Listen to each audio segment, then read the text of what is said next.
सत श्री अकाल। मैं doctor Kamaljit Kaur Banga, officiating principal national college for women Machhiwara. अज मैं तुहाडे सामने कहानीकार बलविंदर सिंह गरेवाल की कहानी कोई हरिया बूट पढ़न लगी हाँ। उम्मीद करती हाँ कि बलविंदर गरेवाल की यह कहानी कोई हरिया बूट तुहानूं जरूर पसंद आएगी। तुसी मेरा हसना नहीं सुन सकते, पर मेरा हासा मैनूं लगदा है कि ये मेरे कन पाड़ देवेगा, खुशी विच दिल बैठ जाएगा। खुशी दे इस पल नूं मैं बिना माने बीतन नहीं दे सकदा। सदियां तो मैं इस पल की उड़ीक कीती है। मेरे होण दा दावा करते बोल जरूर मैनूं गाहे बगाहे सुनते रहंदे हन, पर अज जद मेरा होना साबित होया तां किसी अदालत च किसी सभा च अजिही खामोशी मैं कदे नहीं देखी। हाँ, तुहाडी गल भी ठीक हो सकती है। चीर हरण वेले द्रौपदी के बयान तो बाद अजिही ही मुकम्मल खामोशी सी। वड्डियां दे सिर भी नमोशी च अज दे मुकाबले वध चुके हुए सन। मैं भी उत्साह विच उड़ीक रहा सा कि हुणे कोई वडेरा कोई पितामा बोलेगा ते दरबार तो अचानक अदालत विच तब्दील हो गई इस सभा विच मेरा होना साबित हो जाएगा। पर तुसी जानते ही हो कोई नहीं सी बोलिया। शायद सारियां कोल ना बोलन दे वड्डे वड्डे तर्क सन। वो तर्क सुनते ही मेरियां अखां भर आईयां सन। मेरा होना फिर टल गया सी। उंज आस मैनूं उदों भी बड़ी बजी सी जदों लोकतंत्री सरकारां ने संविधान बनाए सन, संविधान अनुसार अदालतां बनाईयां सन। मैं खुश हो गया सी। हुण मेरे होण लई युद्ध नहीं होणगे। सियाणे निरपक्ष जज मेरे होण की गारंटी दिया करनगे। पर एक दिन एक वड्डी अदालत विच दाखल होण लग्या तां उसते वड्डे जज की आवाज़ मेरे कन्नी पई। वो अधिकार नाल उंगली खड़ी करके ऐलान कर रहा सी, gentleman, it is court of law not justice. सज्जनों, ये कानून की अदालत है, इंसाफ की नहीं। मेरे पैरों हेठों मिट्टी निकल गई सी। वो मेरे उत्थे होण तो ही मुकर गए सन। मैं सहम गया सा। उदों तो ही मैं सहमिया होया हाँ। होण की उड़ीक विच थां कुथां भटकदा हाँ, किसी खुंजे इलाके खड़ा रहिंदा हाँ। मैं इंसाफ हाँ। अज सवेरे 10 वजन अजे कुछ मिनट बाकी सन। कमरा खाली सी। सब तो पहला ਉਹ सज्जन आए सन। इंस्पैक्टर दे मेज़ दे सज्जे पासे वाली पहली कुर्सी ते बैठे हुए ने retired principal Ajaib Singh. Women cell के केसां विच सिविल सोसाइटी वजों शामिल 3 मुहतबरां विचों एक हन। मुहतबर जाने निरपक्ष ते सियाणा समझिया जांदा शहरी, रब लगदी गल करन वाला। प्रिंसीपल साहब दा तां तकिया कलाम ही रब लगदी है। उन्हां दे नाल दीआं कुर्सियां ते बैठे हन प्रधान सतप्रकाश जी। ये भी पति पत्नी के झगड़ियां विच अक्सर बुलाए जाते हैं। तीजा नाजर सिंह है, पुलिस टाउट। हर तीजे मामले विच ये भी हाजिर होता है। इन्हां तो बाद इंस्पैक्टर रंगी ते फाइल चुकी लेडी कांस्टेबल आई सी।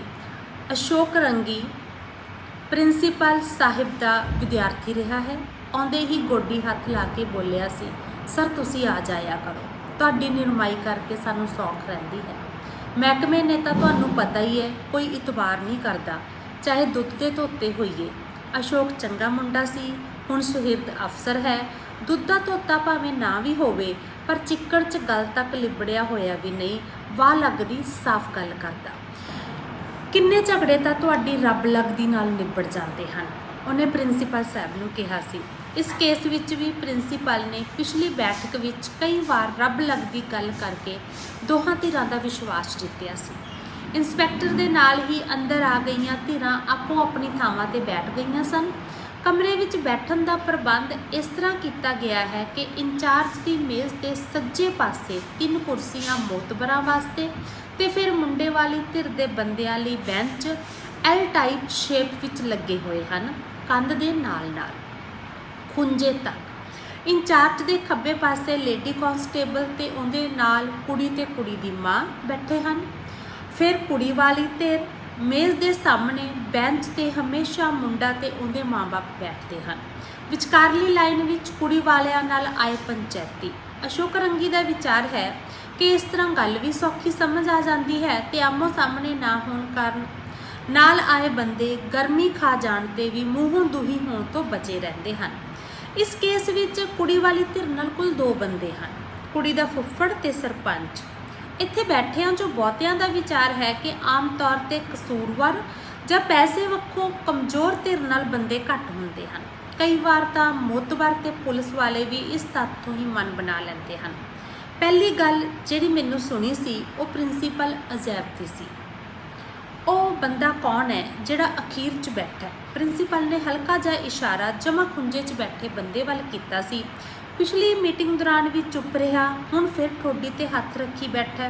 मुंडे दा बाप है सर, वाइफ ते साला मूरे किते होए ने, आप बैठा पुंजे च लग्या। तुसी तां बाद च आए हो, मेरी तां चौथी सीटिंग है इन्हां नाल। एक शब्द भी नहीं बोलिया।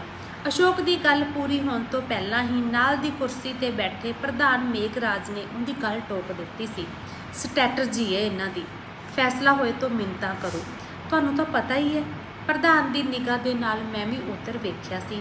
आत्मा सिंह वाल, आत्मा सिंह लम्मा झम्मा बेतरतीबे जे कुर्ते पजामे वाला, थोड़ी थोड़ी देर बाद मोढे ते रखिया परना मूँह ते फेरदा, जिवें उत्थे हुंदियां गल्लां दी गर्द पूंछदा होवे। मैनू भी उहदी चुप रड़की सी। प्रधान की गल ठीक सी। कई बार मैं अजिहियां चालां दा शिकार होया हाँ।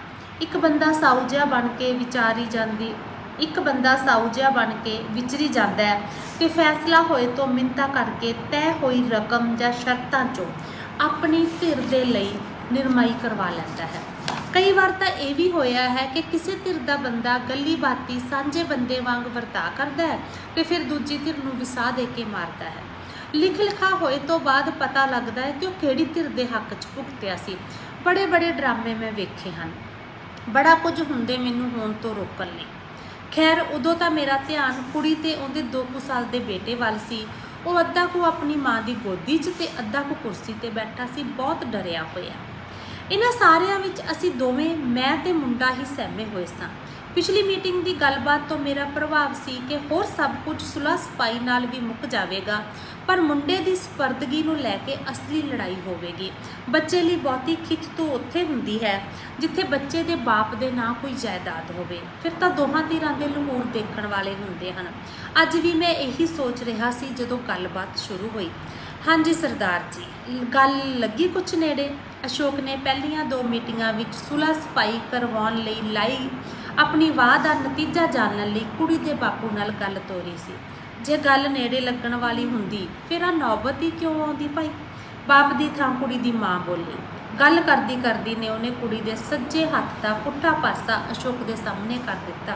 तुहानूं पहलां भी दिखाया तत्ते चिमटे लाला आ हाल कीता पिया कुड़ी दा, तुसीं साडा खैड़ा छडाओ बस। बक मारदी है एवें, मैं पहलां भी दस्सिआ रोटी लाउंदी दा तवे ते लग्गिया हत्थ, कुछ सिखा के भेजी हुंदी फिर आ दिन काहनूं देखने पैंदे। खैड़ा तां साडा छुट्टना इहदे तो रंडी तो। बोलन लग्या मुंडे दी मां दा हत्थ कुड़ी दे मूँह दे तक आके मुड़िया सी। रंडी काहनूं कहने हो भैन जी, मुंडा तां सुख नाल जिउंदा अजे तुहाडा। कुड़ी दी मां नाल बैठी कुड़ी दी भूआ ने चुभवीं गल दा जवाब व्यंग विच दिता। इन्हें तां कसर नहीं छड्डी मारन दी। ओह खड़ी हो गई सी। मैडम बैठ के गल करो। लेडी कांस्टेबल ने मुंडे की माँ की उठी हुई बांह थम्मी सी, पर वह गुस्से विच खड़ी रही। ये कोई नवी गल नहीं सी। कई बार तो कोई धिर दूजी धिर नाल जां मोहतबरां नाल हथों पाई करन तक जाती। बहुती वार तो मैनूं उन्हां दीयां पहलां सुणीआं गल्लां तो पता हुंदा कि अज किहड़ी धिर फैसला टालण लई किहदे नाल लड़ूगी। अजिहे मौके अक्सर प्रिंसीपल अजैब सिंह गल संभालदा। अज भी उसे ने बच बचा कीता सी। कोई नहीं बीबी, धीरज रखो। उन्हें मुंडे की माँ वाल देखदियां अपनी सुभावक नरमाई नाल कहा सी। वो बैठ तां गई, पर बैठण तो पहला उन्हें जिहड़ी बुड़बुड़ जी कीती वो सुन के कुड़ी रोण लग पई। हुण काहनूं बूकदी ऐ, जद तां इक्को लत्त रही ऐ। आखे मरा मारा विआह कराऊं तां गगन नाल, नहीं तां हुण भुगत नहीं तानूं। माँ दी कुड़ी दी माँ कुड़ी नूं टुट के पै गई। भाबी तू हुण क्यों वो गल्लां छेड़दी ऐ? भला हो गया हो आ गया, तू उही गल फिर लैके बह गई। कुड़ी दी माँ नूं वरजन लग्गिया आखी। कुड़ी दी भूआ की गल सुन के मैथों बिना सारियां दे कन्न खड़े हो गए। ਪ੍ਰਿੰਸੀਪਲ ਨੇ ਪ੍ਰਧਾਨ ਵੱਲ ਵੇਖਿਆ। ਉਹ ਪਹਿਲਾਂ ਹੀ ਪ੍ਰਿੰਸੀਪਲ ਵੱਲ ਵੇਖ ਰਿਹਾ ਸੀ। ਮੈਂ ਸਮਝ ਗਿਆ ਕਿ ਵਿਚਲੀ ਗੱਲ ਸਾਰਿਆਂ ਨਾਲ ਨਹੀਂ ਖੋਲ੍ਹੀ ਗਈ ਸੀ। ਅਸ਼ੋਕ ਰੰਗੀ ਦੀ ਆਦਤ ਹੈ ਕਿ ਉਹ ਇੱਕ ਮੀਟਿੰਗ ਕੁੜੀ ਮੁੰਡੇ ਨਾਲ ਇਕੱਲਿਆਂ ਕਰਦਾ ਹੈ ਤੇ ਫਿਰ ਮੀਟਿੰਗ ਦੋਹਾਂ ਨਾਲ ਸਾਂਝੀ। ਬਹੁਤੀ ਵਾਰ ਝੂਠ ਸੱਚ ਇੰਨੇ ਨਾਲ ਹੀ ਫੜਿਆ ਜਾਂਦਾ ਹੈ, ਕਿਸੇ ਚੰਗੇ ਭਾਗਾਂ ਵਾਲੇ ਜੋੜੇ ਦੇ ਸ਼ੱਕ ਸੁਬੇ ਦੂਰ ਵੀ ਹੋ ਜਾਂਦੇ ਨੇ। ਮੈਨੂੰ ਉਹ ਸਭ ਕੁਝ ਪਤਾ ਹੁੰਦਾ ਹੈ ਜਿਸ ਦੀਆਂ ਲੋਕ ਇੱਥੇ ਆ ਕੇ ਗੱਲਾਂ ਕਰਦੇ ਆ। ਅੰਦਰ ਸਕੇ ਦਿਸਦੇ ਆ, ਬਾਹਰ ਉਹਨਾਂ ਹੀ ਸਕਿਆਂ ਦੇ ਪਰਦੇ ਫੋਲਦੇ ਆ। ਜਿਵੇਂ ਇਸ ਕੇਸ ਵਾਲੀ ਕੁੜੀ ਦੀ ਭੂਆ ਜਿਹੜੀ ਹੋ ਗਈ ਹੋ ਆ ਗਈ ਕਹਿ ਕੇ ਅੰਦਰ ਗੱਲ ਦਬਾਉਣ ਨੂੰ ਫਿਰਦੀ ਸੀ। ਪਹਿਲੇ ਦਿਨ ਕਿਸੇ ਨਾਲ ਆਏ ਨੂੰ ਕਹਿੰਦੀ ਮੈਂ ਸੁਣੀ ਸੀ, ਝੱਗਾ ਚੁੱਕਿਆ ਆਪਣੇ ਢਿੱਡ ਨੰਗਾ ਹੁੰਦਾ ਭਾਈ। ਕੁੜੀਓ ਕਹਿਣੇ 'ਚ ਨਹੀਂ ਸੀ। ਆ ਮੁੰਡਾ ਜਿਸ ਨੂੰ ਅਠਮਾਹਾ ਕਹਿੰਦੀ ਏ ਭਾਬੀ, ਵਿਆਹ ਤੋਂ ਮਹੀਨਾ ਪਹਿਲਾਂ ਦਾ ਸੀ ਇਹਦੇ ਢਿੱਡ 'ਚ, ਤਾਂ ਹੀ ਤਾਂ ਵਿਆਹ ਦਿਨਾਂ 'ਚ ਦਿੱਤਾ ਸੀ। ਮੈਂ ਉਦੋਂ ਹੀ ਸਮਝ ਗਿਆ ਸੀ ਕਿ ਪੂਰੀ ਗੱਲ ਦਾ ਨਾ ਕੁੜੀ ਵਾਲਿਆਂ ਨੂੰ ਪਤਾ ਨਾ ਮੁੰਡੇ ਵਾਲਿਆਂ ਨੂੰ ਪਤਾ। ਤਾਂ ਮੁੰਡੇ ਤੇ ਉਸਦੇ ਦੋਸਤਾਂ ਨੂੰ ਸੀ ਜਿਨ੍ਹਾਂ ਨੇ ਰਲ ਕੇ ਖੇਡ ਖੇਡੀ ਸੀ, ਜਾਂ ਫਿਰ ਮੈਨੂੰ ਪਤਾ ਸੀ। ਨਵਾਂ ਕੇਸ ਹੋਣ ਕਰਕੇ ਮੈਂ ਸੂਹਾਂ ਜਿਹੀਆਂ ਲੈਂਦਾ ਫਿਰਦਾ ਸੀ। ਜਦ ਹੋਏ ਬੀਤੇ ਬਾਰੇ ਗਗਨ ਦੇ ਦੋਸਤਾਂ ਦੀਆਂ ਟੋਟਿਆਂ ਵਿੱਚ ਕੀਤੀਆਂ ਗੱਲਾਂ ਸੁਣੀਆਂ, ਮੈਂ ਪੂਰੀ ਕਹਾਣੀ ਸਮਝ ਗਿਆ ਸੀ। ਗੱਲ ਕੁੜੀ ਦੇ ਬੀਐਡ ਦੇ ਵਿੱਚ ਦਾਖਲੇ ਤੋਂ ਸ਼ੁਰੂ ਹੋਈ ਸੀ। Gagan and party degree college ਦੇ ਪਿਛਲੇ ਪਾਸੇ ਬਣੇ ਐਜੂਕੇਸ਼ਨ ਕਾਲਜ ਦੇ ਗੇਟ ਮੂਹਰੇ ਨਾਕਾ ਲਾਈ ਖੜੇ ਸੀ। ਉਹਨਾਂ 'ਚੋਂ ਕਿਸੇ ਦੀ ਮੰਗੇਤਰ ਡਿਗਰੀ ਲੈਣ ਕਾਲਜ ਆਈ ਹੋਈ ਸੀ। ਆ ਮੇਰੇ ਸਾਲੇ ਦਾ ਇੱਟ ਨਾਲ ਘੁੱਗੀ ਕੁੱਟ ਗਿਆ, ਨਾਲੇ ਛੋਕਰੀ ਦੀ ਨੌਕਰੀ। ਕਿਸੇ ਨੇ ਗੱਲ ਤੋੜੀ ਸੀ। ਸਾਥੀ ਜੀ, ਇਨਕਲਾਬ ਕਦੇ ਥਾਲੀ 'ਚ ਪਰੋਸ ਕੇ ਨਹੀਂ ਮਿਲਦੇ ਹੁੰਦੇ, ਇਹਨਾਂ ਲਈ ਜਾਨ ਹੂਲਣੀ ਪੈਂਦੀ ਹੈ। ਗੱਲ ਕਰਨ ਵਾਲੇ ਨੇ ਪੰਜਾਬ ਸਟੂਡੈਂਟਸ ਯੂਨੀਅਨ ਵਾਲੇ ਕਾਮਰੇਡ ਮਾਂਗੜ ਦੀ ਰੀਸ ਲਾਈ ਸੀ। ਹਾਸੜ ਰੁਕੀ ਤਾਂ ਉਹਨੇ ਇਨਕਲਾਬ ਦਾ ਵਿਸਥਾਰ ਕੀਤਾ ਸੀ। ਅਗਲਾ ਪਹਿਲਾਂ ਤਾਂ BA 'ਚੋਂ ਫੇਲ ਹੋ ਕੇ ਅਗਲੀ ਨਾਲ ਰਲਿਆ, ਫਿਰ ਬਿਨਾਂ ਲੋੜੋਂ BEd ਕੀਤੀ। ਬੁਲਟ ਦੇ ਪਟਾਕਿਆਂ 'ਚ ਪੈਟਰੋਲ ਅੱਡ ਫੂਕਿਆ। ਮੇਰਾ ਮਤਲਬ ਨੌਕਰੀ ਵਾਲੀ ਛੋਕਰੀ ਦਾ ਪਿੱਛਾ ਕਰਨਾ ਪੈਂਦਾ ਭਾਈ ਸਾਹਿਬ, ਤਾਂ ਜਾ ਕੇ ਸ਼ਿਕਾਰ ਹੱਥ ਆਉਂਦਾ ਆ। ਤੇ ਜਿਹੜਾ ਸੱਚੇ ਸੁੱਚੇ ਪਿਆਰ ਦਾ ਨਾਟਕ ਕਰਨਾ ਪੈਂਦਾ, ਉਹ ਕਾਮਯਾਬ ਸ਼ਿਕਾਰੀ ਦੇ ਦੱਸੇ ਹੋਏ ਇਸ ਅਨੁਭਵ ਤੇ ਮੱਚੀ ਹਾਸੜ ਦੇਰ ਤੱਕ ਪੈਂਦੀ ਰਹੀ ਸੀ। ਫਿਰ ਕਿਸੇ ਨੇ ਗਗਨ ਨੂੰ ਸਕੀਮ ਦਿੱਤੀ ਸੀ, ਗਗਨ ਤੂੰ ਵੀ ਲਾ ਲੈ ਸਾਲ BEd 'ਚ, ਖਬਰੇ ਪਿੱਛਾ ਕੀਤੇ ਤੋਂ ਤੇਰਾ ਇਨਕਲਾਬ ਵੀ ਆ ਜਾਏ। ਕੀ ਪਤਾ ਹੁੰਦਾ ਕਰਮਾਂ ਦਾ, ਨਾਲੇ ਬੁਲਟ ਤੂੰ ਲੈਣਾ ਹੀ ਹੈ, ਟਰਾਈ ਮਾਰਨ 'ਚ ਕੀ ਹਰਜ ਹੈ, ਕੀ ਪਤਾ ਸ਼ਿਕਾਰ ਉੱਠ ਖੜੇ। ਸ਼ਿਕਾਰ ਬੜੀ ਸਾਵਧਾਨੀ ਨਾਲ ਖੇਡਿਆ ਗਿਆ। ਗਗਨ ਦੀ BA ਵਿੱਚ ਦਾਖਲੇ ਲਈ ਬਣੀ ਮੈਰਿਟ ਤੋਂ ਘੱਟ ਰਹਿ ਗਈ ਸੀ। ਇਸੇ ਲਈ ਸਕੀਮ ਦੇ ਪਹਿਲੇ ਪੜਾਅ ਵਿੱਚ ਦਾਖਲਾ ਮੈਨੇਜਮੈਂਟ ਕੋਟੇ 'ਚੋਂ ਲੈਣਾ ਪਿਆ। ਦੂਜੇ ਪੜਾਅ ਵਿੱਚ ਪਹਿਲੇ ਸੈਸ਼ਨਲ ਐਗਜ਼ਾਮ ਤੱਕ ਹੁਸ਼ਿਆਰ ਸ਼ਿਕਾਰ ਦੀ ਉਡੀਕ ਕੀਤੀ ਗਈ। 4 ਕੁੜੀਆਂ ਸ਼ਾਰਟਲਿਸਟ ਕੀਤੀਆਂ ਗਈਆਂ ਸੀ। 4ਾਂ ਦਾ BA ਤੱਕ ਦਾ ਰਿਕਾਰਡ ਦੇਖਿਆ ਗਿਆ ਤੇ ਇਸ ਕੁੜੀ ਕਰਮਜੀਤ ਤੇ ਫੈਸਲਾ ਹੋਇਆ। ਸੁਨੱਖੀ, ਸੋਬਰ ਤੇ ਹੁਸ਼ਿਆਰ। ਮੈਂ ਤਾਂ ਕਹਿਣਾ ਕਰ ਲੈ ਸਿਰਾ ਹੀ ਹੈ, ਸਲਾਹ ਆਈ ਸੀ। ਹੈ ਤਾਂ ਅੱਤ ਪਰ ਸੋਚ ਲੈ, ਬਹੁਤੀ ਕੂਲ ਲੱਗਦੀ ਹੈ। ਅਜਿਹੀ ਡੈਡੀ ਦੀ ਪਹਿਲੀ ਘੂਰੀ ਤੇ ਹੀ ਛੱਲੇ ਮੁੰਦੀਆਂ ਮੋੜ ਦਿੰਦੀ ਹੈ। ਮੇਰੇ ਨਾਲ ਹੋਲੀ 2 ਸਾਲ ਦਾ ਤੇਲ ਫੂਕਿਆ ਐਵੇਂ ਗਿਆ। ਇੱਕ ਨੇ ਹੱਡ ਬੀਤੀ ਸੁਣਾਈ ਸੀ, ਨਹੀਂ ਮੋੜਦੀ। ਮੈਂ ਸਿਕਿਉਰਿਟੀ ਮੋਡਿਊਲ ਵਿੱਚ ਜਾ ਕੇ ਦੇਖ ਲਿਆ। ਗਗਨ ਨੇ ਫੈਸਲਾ ਦਿੱਤਾ ਸੀ। ਮਹੀਨੇ ਭਰ ਤੋਂ ਕਰਮਜੀਤ ਦੇ ਨੇੜੇ ਹੋਣ ਦੀ ਕੋਸ਼ਿਸ਼ 'ਚ ਲੱਗਿਆ ਰਿਹਾ ਸੀ। ਇੱਕ ਵਾਰ ਉਹ ਦੋਵੇਂ ਕੰਟੀਨ 'ਚ ਇੱਕੋ ਟੇਬਲ ਤੇ ਬੈਠੇ ਵੀ ਰਹੇ ਸਨ। ਸ਼ਿਕਾਰ ਦੇ ਤੀਜੇ ਪੜਾਅ ਵਿੱਚ ਫੰਦੇ ਲਾਏ ਗਏ। ਪਿਆਰ ਦਾ, ਕੇਅਰ ਦਾ, ਜ਼ਮੀਨ ਦਾ, ਲਾਈਫ ਪਾਰਟਨਰ ਬਾਰੇ ਪ੍ਰਸ਼ਨਾਂ ਦਾ। ਗੱਲ ਤਾਂ ਘਰ 'ਚ ਚਲਦੀ ਹੋ, ਗਗਨ ਨੇ ਪੁੱਛਿਆ ਸੀ। ਨਸ਼ਾ ਨਾ ਕਰਦਾ ਹੋਵੇ, ਕਰਮਜੀਤ ਨੇ ਸੰਖੇਪ ਜਵਾਬ ਦਿੱਤਾ ਸੀ। ਗਗਨ ਖੁਸ਼ ਹੋ ਗਿਆ ਸੀ। ਉਹ ਤਾਂ ਸਿਰਫ ਸ਼ਰਾਬ ਪੀਂਦਾ ਸੀ। ਉਹ ਮੈਂ ਛੁਡਾ ਦੂੰ, ਕਰਮਜੀਤ ਦਾ ਭਰੋਸਾ ਬੋਲਿਆ ਸੀ। ਜਿਸ ਦਿਨ ਤੂੰ ਜੌਬ ਜੁਆਇਨ ਕਰੇਂਗੀ ਆਖਰੀ ਦਿਨ ਹੋ। BEd ਦਾ ਰਿਜ਼ਲਟ ਆਉਣ ਤੋਂ ਪਹਿਲਾਂ ਆਪੋ ਆਪਣੇ ਪਰਿਵਾਰਾਂ ਨਾਲ ਲੜ ਭਿੜ ਕੇ ਕਰਵਾਏ ਵਿਆਹ ਤੇ ਬੇਟੇ ਦੇ ਜਨਮ ਤੱਕ ਗਗਨ ਤੇ ਕਰਮਜੀਤ ਵਿਚਕਾਰ ਸਭ ਕੁਝ ਠੀਕ ਰਿਹਾ। ਮੀਟਿੰਗ ਵਿੱਚ ਵੀ ਆਤਮਾ ਸਿੰਘ ਦੇ ਬੋਲਣ ਤੋਂ ਪਹਿਲਾਂ ਸਭ ਕੁਝ ਠੀਕ ਰਿਹਾ ਸੀ। ਵਿੱਚ ਕੁਝ ਬੋਲ ਬੁਲਾਰਾ ਹੁੰਦਾ ਰਿਹਾ ਸੀ। ਕਿਸੇ ਨਵੀਂ ਗੱਲ ਦਾ ਪਤਾ ਲੱਗਦਾ ਰਿਹਾ ਸੀ। ਮਸਲਨ ਵਿਆਹ ਤੱਟ-ਫੱਟ ਵਿੱਚ ਕੀਤਾ ਗਿਆ ਸੀ। ਦਾਜ ਦਹੇਜ ਤੇ ਪਾਰਟੀ ਮੁੰਡੇ ਦਾ ਪਹਿਲਾ ਜਨਮ ਦਿਨ ਮਨਾਉਣ ਦੇ ਬਹਾਨੇ ਦਿੱਤਾ ਗਿਆ ਸੀ। ਦੋਵੇਂ ਧਿਰਾਂ ਸਹਿੰਦਾ ਮਿਲਣ ਵਰਤਨ ਵੀ ਲੱਗ ਪਈਆਂ ਸੀ। ਪਰ ਕਰਮਜੀਤ ਦਾ ਪਰਿਵਾਰ ਗਗਨ ਦੀ ਸ਼ਰਾਬ ਨੂੰ ਬਰਦਾਸ਼ਤ ਨਹੀਂ ਸੀ ਕਰਦਾ। ਕਰਮਜੀਤ ਦਾ ਭਰਾ ਤੇ ਬਾਪ ਦਾ ਤਿੱਥ ਤਿਉਹਾਰ ਨੂੰ ਜਾਂ ਗਮੀ ਸੁਦੀ ਤੇ ਅਨਸਰ ਦੇ ਮੌਕੇ ਹੀ ਕਰਮਜੀਤ ਦੇ ਸਹੁਰੇ ਜਾਂਦੇ। ਇਹ ਵੀ ਸਾਫ਼ ਦਿਸਦਾ ਸੀ ਕਿ ਕਰਮਜੀਤ ਦੇ ਪਰਿਵਾਰ ਦਾ ਗੁੱਸਾ ਅਜੇ ਤੱਕ ਬਰਕਰਾਰ ਸੀ। ਗਗਨ ਸਹੁਰੇ ਜਾਂਦਾ ਹੀ ਨਾ। ਪਰ ਇਹ ਕੁੱਟਮਾਰ ਵਾਲੀ ਗੱਲ ਨਹੀਂ ਸਮਝ ਆਈ। ਪ੍ਰਧਾਨ ਨੇ ਸਾਰਿਆਂ ਦੇ ਮਨਾਂ 'ਚ ਅਣਸੁਲਝੀ ਪਈ ਗੱਲ ਪੁੱਛੀ। ਸਮਝ ਤਾਂ ਆਵੇ ਜੇ ਮੁੰਡੇ ਨੇ ਕਦੇ ਹੱਥ ਚੁੱਕਿਆ ਹੋਵੇ, ਲਾਈ ਤਾਂ ਇਹਨੂੰ ਕਿਸੇ ਨੇ ਫੁੱਲ ਦੀ ਨਹੀਂ। ਰੱਬ ਲੱਗਦੀ ਗੱਲ ਕਰੀਦੀ ਆ ਭਾਈ ਬੀਬਾ, ਕੁੱਟਮਾਰ ਤਾਂ ਕੁੜੀ ਦੇ ਮੂੰਹ ਤੋਂ ਦਿਖੀ ਜਾਂਦੀ ਆ। ਪ੍ਰਿੰਸੀਪਲ ਨੇ ਮੁੰਡੇ ਦੀ ਮਾਂ ਨੂੰ ਟੋਕਿਆ। ਮੈਂ ਮੁੰਡੇ ਦੇ ਬਾਪ ਵੱਲ ਦੇਖਿਆ, ਉਹਦੀ ਪਰੇਸ਼ਾਨੀ ਤੋਂ ਲੱਗਦਾ ਸੀ ਉਹ ਕੁਝ ਬੋਲੂਗਾ, ਪਰ ਉਹ ਮੂੰਹ ਤੇ ਪਰਨਾ ਫੇਰ ਕੇ ਥਾਂ ਹੀ ਟਿਕ ਗਿਆ। ਐਡੀ ਉਹ ਗੱਲ ਹੈ, ਡਾਕਟਰੀ ਕਰਵਾ ਲਓ, ਮੁੰਡੇ ਦਾ ਮਾਮਾ ਬੋਲਿਆ ਸੀ। ਡਾਕਟਰੀ ਤੋਂ ਪਹਿਲਾਂ ਹੋਰ ਵੀ ਬੜਾ ਕੁਝ ਹੋਊ ਸਰਦਾਰ ਸਾਹਿਬ, ਕੁੜੀ ਦਾ ਫੁੱਫੜ ਅੱਗੇ ਵੱਲ ਉਗਰਦਾ ਬੋਲਿਆ ਸੀ। ਮਾੜਾ ਜਿਹਾ ਟਿਕ ਕੇ ਦੇਖੋ ਮੇਲਾ, ਡਾਕਟਰੀ ਤਾਂ ਪਹਿਲਾਂ ਤੁਹਾਡੇ ਮੁੰਡੇ ਦੀ ਹੋਊ ਵੀ ਕੀ ਸ਼ੱਕਦਾ ਆ। ਹੱਥ ਨਹੀਂ ਸੀ ਲਾਉਂਦਾ ਕਾਸੇ ਨੂੰ, ਆ ਤੁਹਾਡੀ ਰਕਾਨ ਆਏ ਤੋਂ ਹੀ ਹੋਇਆ ਕੁਛ। ਕੁੜੀ ਦੀ ਮਾਂ ਆਪਣੇ ਭਰਾ ਦੀ ਮਦਦ ਚਾਹੀ ਸੀ, ਇਹ ਤੋਂ ਹੀ ਪੁੱਛੋ ਵੀ ਕੀ ਹੋਇਆ। ਤੂੰ ਦੱਸ ਦੇ ਮੁੰਨੀ, ਪ੍ਰਧਾਨ ਮੇਘਰਾਜ ਨਰਮਈ ਨਾਲ ਬੋਲਿਆ ਸੀ। ਜਵਾਬ ਦੇਣ ਦੀ ਥਾਂ ਕਰਮਜੀਤ ਰੋਣ ਲੱਗ ਪਈ ਸੀ। ਮੰਮੀ ਨੂੰ ਰੋਂਦੀ ਦੇਖ ਕੇ ਮੁੰਡਾ ਵੀ ਰੋਣ ਲੱਗ ਪਿਆ। ਇਹ ਦ੍ਰਿਸ਼ ਦੇਖ ਕੇ ਮੈਂ ਕੰਧ ਨਾਲ ਲੱਗ ਕੇ ਖੜ ਗਿਆ ਸੀ। ਮੈਨੂੰ ਪਤਾ ਸੀ ਕਰਮਜੀਤ ਨੂੰ ਵੀ ਨਹੀਂ ਪਤਾ ਕਿ ਕੀ ਹੋਇਆ, ਮੈਨੂੰ ਪਤਾ ਹੈ।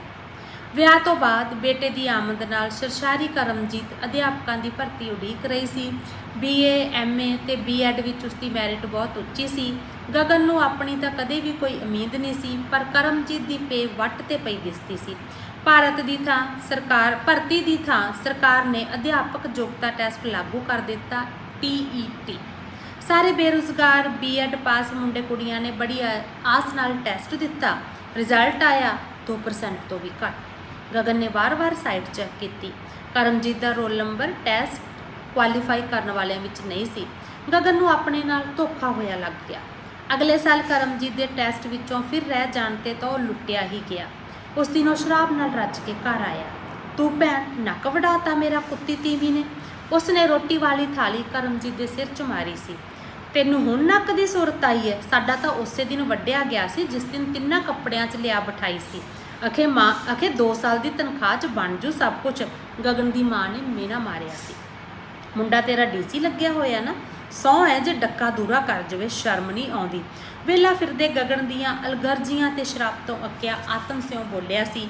ਉਹ ਪਹਿਲਾ ਦਿਨ ਸੀ, ਸਭ ਤੋਂ ਛੋਟੀ ਲੜਾਈ, ਫਿਰ ਹੱਥੋਂ ਪਾਈ ਤੇ ਫਿਰ ਕੀ? ਆ ਇਹਨਾਂ ਦੇ ਲੈਣ ਦੇਣ ਦੀ ਲਿਸਟ ਹੈ, ਅਸੀਂ ਮੋੜਨ ਨੂੰ ਤਿਆਰ ਹਾਂ। ਗਗਨ ਦੇ ਮਾਮੇ ਨੇ ਆਪਣੇ ਵੱਲੋਂ ਗੱਲ ਨਿਬੇੜ ਦਿੱਤੀ ਸੀ। ਬਾਕੀ ਇਹਨਾਂ ਦੀ ਮਰਜ਼ੀ, ਕੇਸ ਕਰਨਾ ਕੇਸ ਕਰ ਲੈਣ।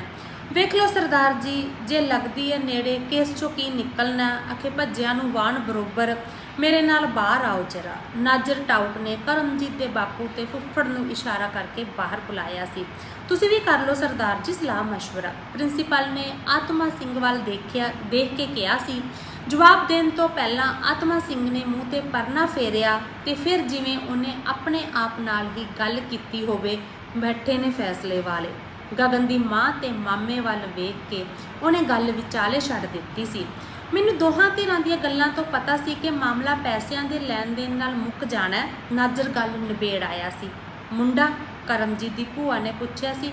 ਮੁੰਡਾ ਸਾਡਾ ਹੈ, ਸਾਡੇ ਕੋਲ ਰਹੂ। ਬਾਕੀ ਗਗਨ ਦੀ ਮਾਂ ਨੇ ਗਗਨ ਵੱਲ ਦੇਖਿਆ ਸੀ। ਰੱਬ ਲੱਗਦੀ ਗੱਲ ਤਾਂ ਇਹ ਹੈ ਵੀ ਬੱਚਾ ਮਾਂ ਕੋਲ ਰਹੇ। ਕਰਮਜੀਤ ਨੂੰ ਮੁੰਡਾ ਆਪਣੇ ਨਾਲ ਘੁੱਟਦਿਆਂ ਦੇਖ ਕੇ ਪ੍ਰਿੰਸੀਪਲ ਸਾਹਿਬ ਨੇ ਕਿਹਾ ਸੀ, ਸੋਝੀ ਆਈ ਤੋਂ ਕਿਤੇ ਰਹੇ।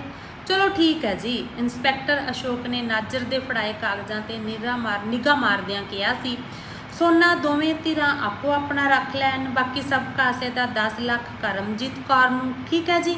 ਅਸ਼ੋਕ ਨੇ ਗੱਲ ਰੋਕ ਕੇ ਸਾਰਿਆਂ ਵੱਲ ਵੇਖਿਆ ਸੀ। ਠੀਕ ਹੈ, ਹੋਰ? ਪ੍ਰਧਾਨ ਮੇਘਰਾਜ ਸਾਰਿਆਂ ਵੱਲੋਂ ਬੋਲਿਆ ਸੀ। ਸਾਰੇ ਸਹਿਮਤ ਸਨ। ਜਾਓ ਫਿਰ ਨਾਜ਼ਰ ਸਿੰਘ, ਦੋਹਾਂ ਧਿਰਾਂ ਨੂੰ ਨਾਲ ਲੈ ਕੇ ਲਿਖਤ ਕਰਵਾ ਲਓ। ਅਸ਼ੋਕ ਦੇ ਕਹਿਣ ਤੋਂ ਪਹਿਲਾਂ ਹੀ ਨਾਜ਼ਰ ਖੜਾ ਹੋ ਗਿਆ ਸੀ। ਮੇਰੀਆਂ ਅੱਖਾਂ 'ਚ ਮਾਯੂਸੀ ਦਾ ਪਾਣੀ ਉਤਰ ਆਇਆ ਸੀ। ਬਾਕੀ ਸਭ ਕਾਸੇ ਦਾ ਸ਼ਬਦ ਮੇਰੀ ਰੂਹ 'ਚ ਰੀਟ ਰਹੇ ਸਨ।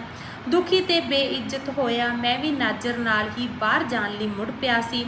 ਕਰਮਜੀਤ ਦਾ ਫੁੱਫੜ ਉੱਠ ਕੇ ਨਾਜ਼ਰ ਦੇ ਨਾਲ ਤੁਰਨ ਹੀ ਲੱਗਿਆ ਸੀ ਕਿ ਆਤਮਾ ਸਿੰਘ ਉੱਠ ਖੜਾ ਹੋਇਆ। ਖੜ ਜਾਓ ਬਾਈ, 1 ਮਿੰਟ। ਉਹ ਮੂੰਹ ਤੇ ਪਰਨਾ ਫੇਰਨ ਲਈ ਰੁਕਿਆ। ਮੇਰੇ ਸਮੇਤ ਜਿੱਥੇ ਵੀ ਕੋਈ ਸੀ ਉੱਥੇ ਹੀ ਰੁਕ ਗਿਆ। ਫਿਰ ਜਿਵੇਂ ਬੰਬ ਫਟਿਆ ਹੁੰਦਾ। ਬਸ ਹੋ ਗਿਆ ਨਿਆਂ। ਪ੍ਰਿੰਸੀਪਲ ਸਾਹਿਬ ਵੱਲ ਉੱਠਿਆ, ਉਹਦਾ ਹੱਥ ਮੈਨੂੰ ਇਉਂ ਜਾਪਿਆ ਜਿਵੇਂ ਕਿਸੇ ਨੇ ਤਿੰਨਾਂ ਮੋਹਤਬਰਾਂ ਤੇ ਇੰਸਪੈਕਟਰ ਵੱਲ ਪਹਾੜ ਰੋੜ ਦਿੱਤਾ ਹੋਵੇ। ਇਹੀ ਹੁੰਦੀ ਹੈ ਰੱਬ ਲੱਗਦੀ। ਉਹ ਸਾਹ ਲੈਣ ਲਈ ਰੁਕਿਆ।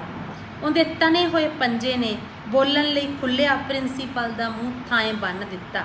ਤੁਹਾਨੂੰ ਪਤਾ ਹੈ ਇਹਨੇ ਸਰਦਾਰ ਨੇ ਕੁੜੀ ਨਾਲ ਕੀ ਕੀਤਾ ਹੈ? ਸਾਰੀ ਸਾਰੀ ਰਾਤ ਖੜਾ ਕੇ ਰੱਖੀ ਆ ਕੁੜੀ ਇਹਨੇ। ਪਰੀਆਂ ਵਰਗੀ ਸੀ ਜਿਸ ਦਿਨ ਵਿਆਹੀ ਆਈ ਸੀ, ਹੁਣ ਤੁਹਾਡੇ ਸਾਹਮਣੇ ਆ।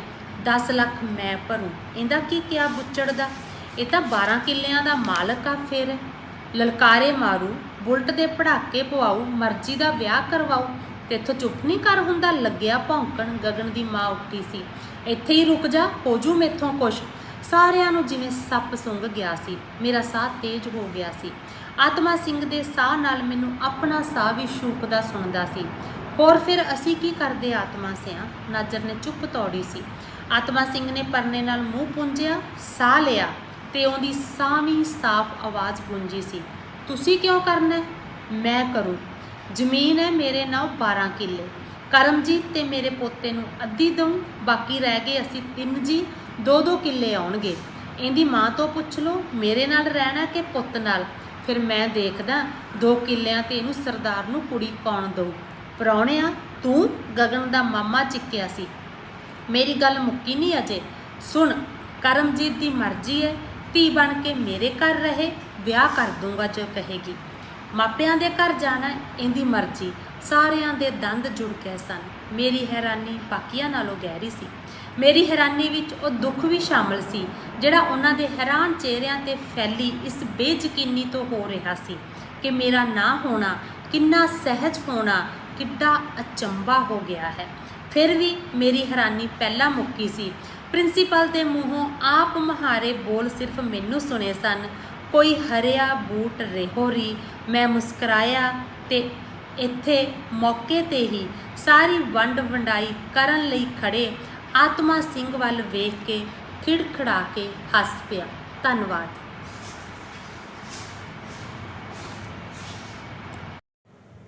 ਚੌਹਾਨ ਇੰਟਰਟੇਨਮੈਂਟ ਤੁਹਾਡਾ ਆਪਣਾ, ਤੁਹਾਡੇ ਲਈ।